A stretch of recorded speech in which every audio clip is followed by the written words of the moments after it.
like how it sounds like with this. Test. Hello. Test. Okay. Denzel, talk from where you are. Let's see. Okay. Okay, cool. That was Okay, that was so it. Alright. Hey guys, welcome back to our podcast. 4 plus 4 equals 8. And today our topic will be diving deep into the rich tapestry of Filipino culture and beliefs. Yes. Hello. My name is Denzel. My name's Arissa. My name is Kiana. My name is Faith. My name is Lynn. And we have to put our little thing on the middle because there's so many girls. We're all here. The gang is all here for our special Halloween episode. So, quick check-in with everyone. How are we doing? Let's start with Denzel.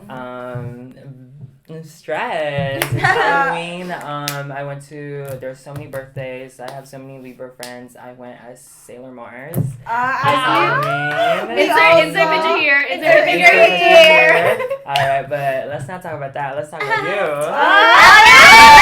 We know Arissa has a tea. You know, just meeting people, talking to a person. We went to Undiscovered. We met Faith at Undiscovered this weekend. We also met Ate Irene at Undiscovered. Yeah. We'll have pictures here. But yeah, it was a fun time. Awesome. I've just been working, we're getting that money, Getting getting that bag. We're having a good time though, enjoying. We're so excited for Halloween. We're going to go to Six Flags maybe. So waiting on that. That's exciting. And how about you, babe? I've been working a lot. I also went to Undiscovered SF and ran into Arissa here. We tried ube horchata. Ooh, it was And- very good. and It was then- very good. I also got sinigang flavored fries and they ate so good.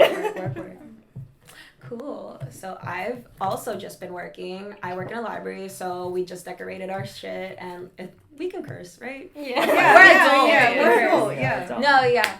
Just finished decorating my library, and I went to see Hyoyeon in Temple. It did not eat. I'm not gonna lie. She only played 2 of her songs. She only played Dessert Hyoyeon? and G. Oh, Hyo. Hyoyeon, yeah. Oh my god, from Hyo. Girls' Generation. Yeah. Yes, oh my god, yes. Because she just DJ'd, but her set did not eat. But it's okay. But It's We all have our misses. We all have our yeah, misses. she can't played win all the time. 2 of her Yeah. songs, and I thought it was gonna be all, but that's okay. Yeah, but here. Yeah, well, Mm-hmm. Undiscovered. Let's talk about Undiscovered. Undiscovered. It's basically a block party that is curated for emerging artists and merchants to celebrate Filipino American History Month. Yeah. Fam. Fam. Happy fam on October, fitting for Halloween, but yeah, it's Senior Sisig is there. Love Senior Sisig. We did not discover Undiscovered. Me and Denzel did not discover it. We left it undiscovered, bitch. Yeah, but me and Faith on the other hand. So yeah. tell us about that. It was fun. It was a very chill vibe. One road was filled with vendors. I bought my mom a palayok candle. I bought a little print with some pagita, which is a flower if you guys don't know. National flower. And yeah, I tried a bunch of food. My friend bought me lobster rolls and shomai, and I bought ube horchata. Yeah, it was really good. What about you, Faith? What did you pull up? So what Arissa said, there's separated. It's all street vendors and then all the food in one area. What I had a haul. I bought 2 tote bags, one for my mom, one for me, and then I bought a bunch of jewelry. And the best thing about it is it's 100% Filipino owned. So you're supporting small businesses, and then they're handmade too. We love handmade. So since it's Halloween, I think it's only fitting for us to talk about superstitions in the Philippines. And the Philippines is a country with a very vibrant cultural mosaic, and one aspect of this wild array is superstitions. So superstitions are deeply rooted in Filipino culture, as we all know. I feel all of us have stories around things that our grandma does. Yeah, or our what she moms tells do, us. what they tell us, and I think we should explore that today. What's a Two. superstition? Wanna Who's go this around yourself? Wanna go around the table? Yeah, I can go Yeah. first. Yeah. Superstition that I can go for is you can't open umbrella or payong in the house because it's gonna attract spiders. That's what my Lola said, and I still opened it because I wanted that. I was like, come on now, because in the Philippines it's so popular to catch spiders and make them like fight. It's kind of like cockfighting. Oh my- Yeah. They do it with Yeah. the beetles too. And I'm dead. beetles, They yeah. like tie them up. stick, and then they're like over there Yeah. fighting to the Yeah. death. So That's theirs, too. I wanted to collect. It was like Pokemon Oh, for okay. me. I'm dead. Yeah. The Pokemon. Okay, one superstition. My grandma has a bunch that I think she just makes them up, but I won't mention it. Like, she's like, if you sing while you're cooking, you're not gonna find a husband. It's always that. It's always the most Always random about the thing, husband. or you won't find a husband. And like, Uh-huh. what do you mean if I shower past 7 p.m. I won't find a husband? Like, what do you mean? Mhm. What do you mean? Don't do your laundry. You're not gonna find a husband. Oh right, At don't night. do your don't And get she your was wrong because she found someone. And I think it's a husband. And I think it's a husband. I met him, and No, I can vouch. So no more singing for Miss Arissa is what we're hearing. Exactly. I know I love that. No, but my mom had this thing where since our house, it's the front door. You can just walk straight into the back door, and she was like, "Oh, that's bad luck." So for a while, we had a curtain that separated like the middle of like that walkway so that she's like, "Oh, now we have good luck now that it's like separated." But yeah, it was something. It would just be weird things like that where it's like it doesn't really make sense, but they still like heavily believe in that. I think one thing that my grandma gave me all of these superstitions. She's just like, if you say something and you don't mean it and you don't want it to happen, knock on the wood right now. Especially if you like mention like death in particular, you have to knock on wood so it won't happen. Another thing is like, for New Year's, it's like a bunch of like circular fruit and then like coins outside of the door. It's like to bring good luck and prosperity. Yeah.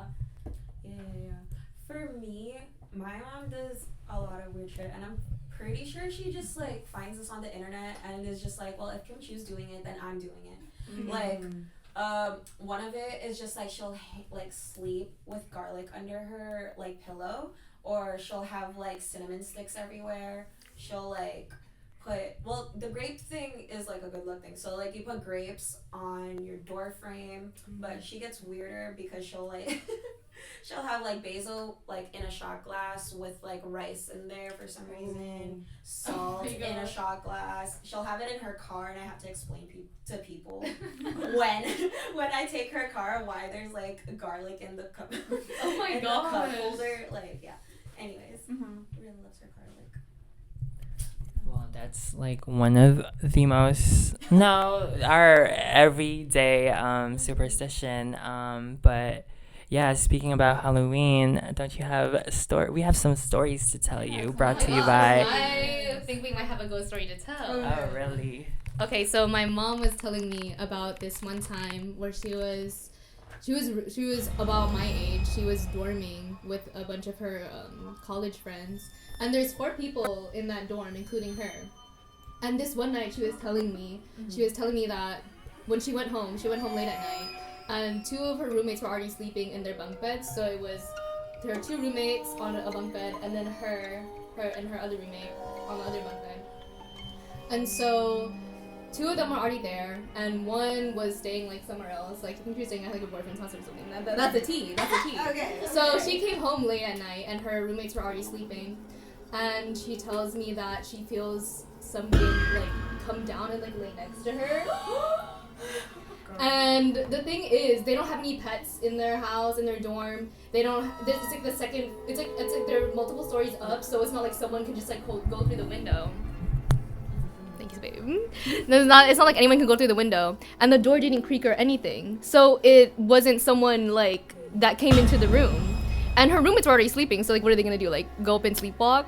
And then so like she tells me that she feels like some person like laying down next to her, and she's next to the wall, so she can't even leave. So she's just stuck like that for until like when she wakes up. And the craziest thing is that when she wakes up, she tells her roommates about it, and they tell her that someone committed suicide in the room next to them, like a year before. And so when she told me that, I was like, babe, like, even with roommates, like in the room, I'm scared. I'm like shaken. I'm shaken. So that was a crazy story that my mom told me about pertaining to ghosts to get into the spooky vibe. So yeah. Well, that's crazy, girl. You know what? You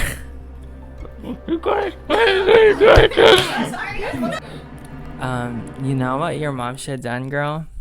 Because we're talking about superstitions, right? Mm-hmm. She should have done like the little pug, so like, you know, because pug is basically just like brushing off every time you visit a funeral. Basically, so spirits don't follow you when you go home. Like usually, like you go to a funeral, you have to visit another like second location before you go back home, so you make sure that you lose those spirits on the way home.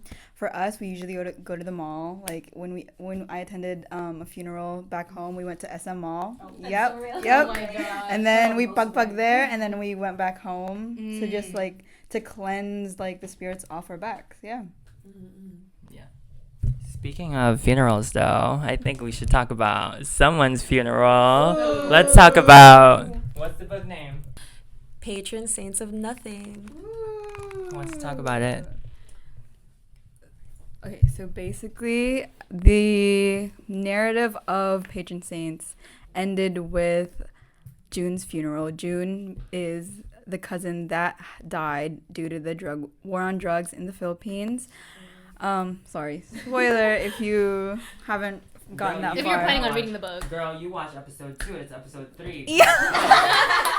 Okay, so basically, the whole narrative is about Jay, our main character, finding justice for his cousin because his cousin died and he was left without a funeral. And so the narrative to come in full circle ends with his funeral and his family finally paying respects to his memory. Yeah. Anyone else?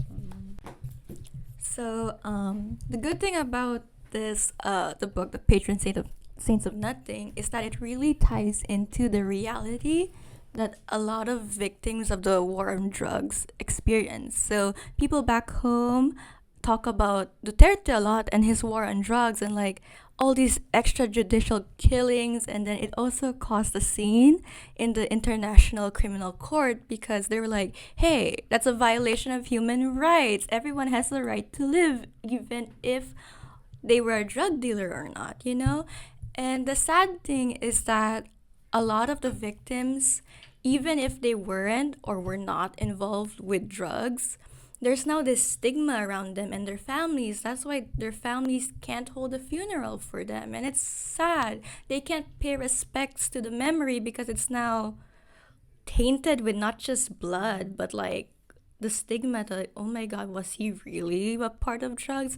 Because like being involved in drugs is like a guilt-tripping experience. And then with like these families in like close house barangays where everybody knows everybody, there's also like the fear of associating now with a family because they were involved in drugs or someone was involved in drugs. You know, it's very sad.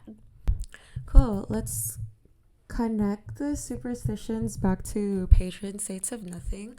So it's like intriguing how some of the superstitions we discussed earlier can find their way into literature and cultural narratives like Patron Saints of Nothing. For instance, the belief in spirits and otherworldly forces often shape the way stories are told in Filipino culture. Yeah, did anyone want to touch on that? I'll do it. Awesome. So yeah, absolutely many Filipino novels, including Patron Saints of Nothing, they weave these elements into their narratives, creating a rich and evocative tapestry of storytelling.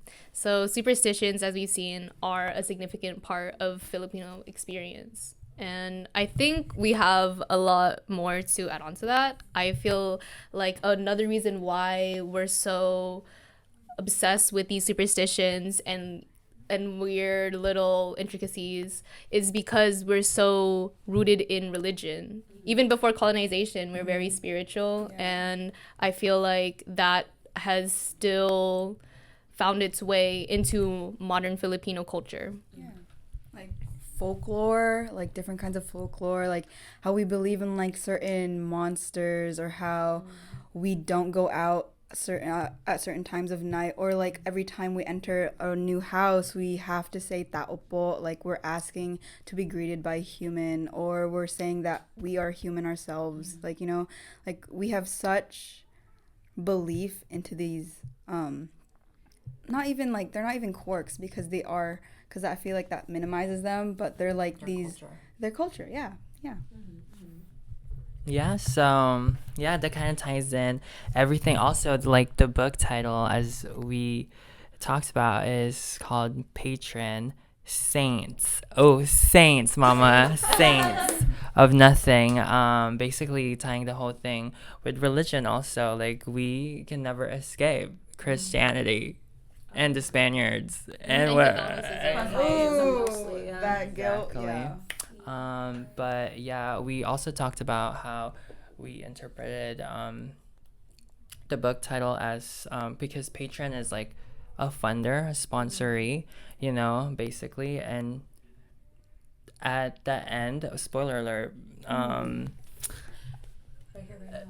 Miss Girl died from nothing. You know, like he had nobody around him, and which is really sad. But also in the book, Jay finds out that. And at the very end, like the very last conflict was with, spoiler, but Jay finds out that June was actually not killed because he started the Instagram page that documented the war on drugs. He found that June himself was a drug user and a drug pusher, and the final conflict was Jay reconciling that image of his cousin, because he thought his cousin was this hero that was wrongly killed due to the system, but in actuality he was also a victim of this system that he wanted to bring light to, like, you know. And that last act in the book was mostly about Jay realizing that there is nothing wrong with the people using drugs, but they are all just victims to a greater scheme, a greater picture. Yeah. Well, yeah, he thought he was a saint, but he was nothing. He was nothing. All right, guys, that's it for today's episode. Thank you for joining us and unraveling the fascinating world of Filipino superstitions and literature. We'll be back for more captivating discussions, and stay curious. And for now, this was 4 + 4 equals 8. Oh my god, I look so crazy, bitch. This is Dynamite's theme. Welcome to our headquarters. This is where we're girl bossing right now, preparing for our Game night, game day. our game day. Yeah, so just vlogging. And Denzel, Arissa. Kiana, Faith, Lynn. and this has been 4 + 4 equals 8. Okay, We need to. So today we'll be talking about, are we doing superstitions or are we doing I thought we were checking. Check-in. Oh, check-in. Well, that's crazy, girl. You know what? You're. Patrons of sale, something. It's something.